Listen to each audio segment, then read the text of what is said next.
Hello again, we're back down on the ground now, having a look at some of the trees, a closer view. As you can see, this one does have plenty of flowers, setting fruit already. So each flower does turn into a fruit, providing it doesn't fall off or blow off. Some of them are. There we've got a bee doing a bit of work. So this tree's 5 years old. We're aiming to try and keep them clean to 60 centimetres, 50 to 60 centimetres, and then allow them to branch out there. I think that's called central leader. I'm not much of an orchardist, but that's the way we're growing them. We hope that they'll stand on their own. I'd like to say, I guess a few thanks.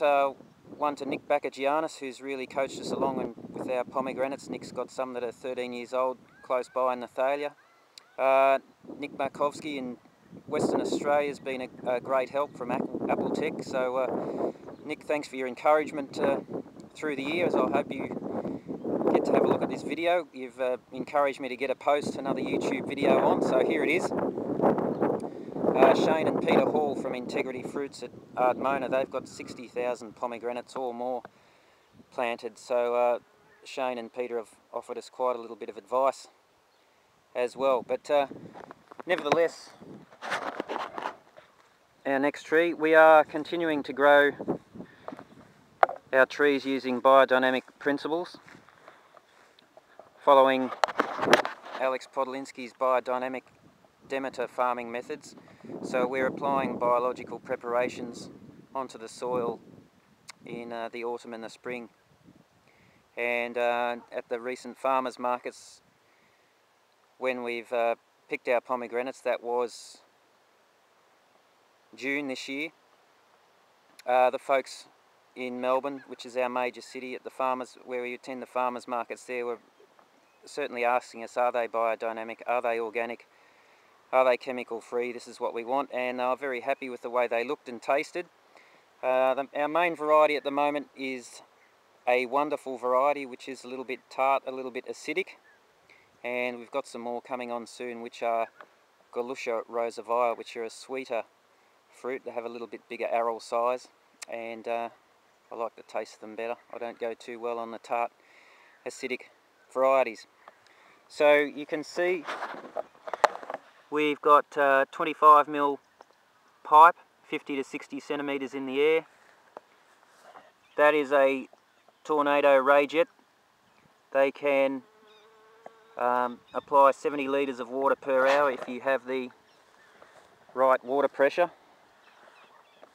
And we do have quite a bit of grass. We're encouraging the grass here, and we're, as part of our practice methods, we're grazing the grass down with cattle, or we're slashing it down and encouraging grass growth. And then part of the grazing or slashing is that principle is that when as far as we understand, when the grass is mowed or chewed off, then part of the root system of the plant dies off a little bit as well, which helps provide food for the microbiology. So we want to encourage plant biodiversity, and we want to encourage soil microbiology diversity, which we're also helping along with our biodynamic 500 preparations.